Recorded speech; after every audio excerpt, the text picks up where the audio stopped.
Hey guys, welcome back to Contest Prep University. I'm Joe Klemczewski with Adam Atkinson. We are in episode 2, talking about the GI system and all the perils that can come along with that. And I want Adam just to start with the most easy thing that I think people can handle and look for and mitigate. And the first symptoms we generally have is just excess gas, flatulence. And it's almost kind of a joke. Like when you eat well, eat healthy, you're going to fart a lot. Everybody says that about their spouses or friends or it's just always a big joke. But if that's happening, there is a problem. And that's why the low FODMAP diet is something that a lot of practitioners point to. Fermentable carbohydrate sources are fermented in your large intestine, because any carbohydrate source that gets down to the large intestine undigested, anaerobic bacteria consume those, and the byproduct is methane, which is a gas. And so that builds up in your large intestine, and you have all that gas, pain, distension, all that.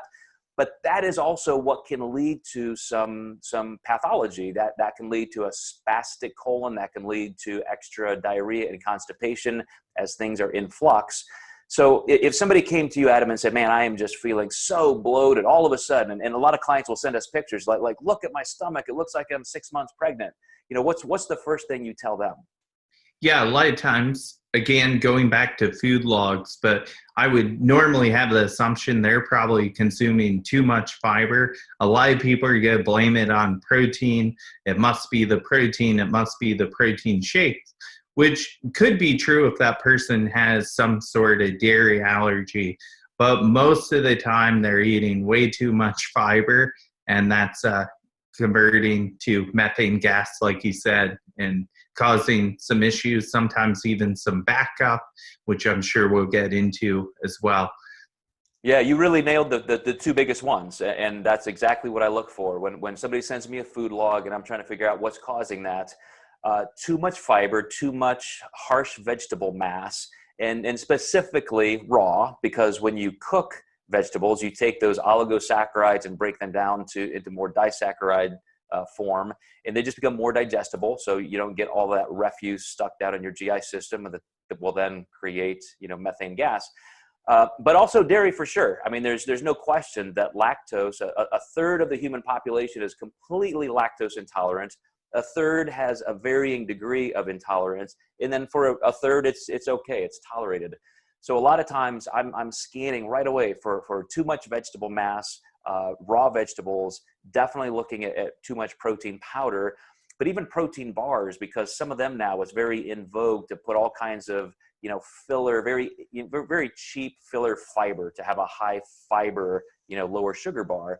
And those end up being, a lot of soy products. You almost can't find a protein bar that the first protein ingredient is not soy protein, because it's cheap.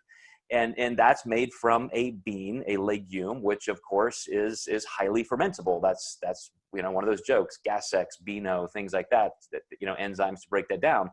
So if you're somebody that's really struggling, especially all of a sudden, these symptoms just come on like a freight train, you got to look back.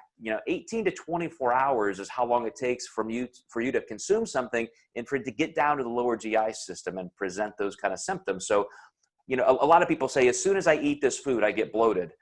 Well, you still got about 25 feet of intestines and about 24 hours for that to get down there to cause a problem. But when you consume that food, your bowels move. The mechanical peristalsis from the muscle tissue is going to move that down. And so every time you consume something, it is moving that food lower. But always look back to the previous day, 12, 18, 24 hours previous. But those are the foods, I think, that are the biggest offenders. But do you have any insight into other things that you find as issues?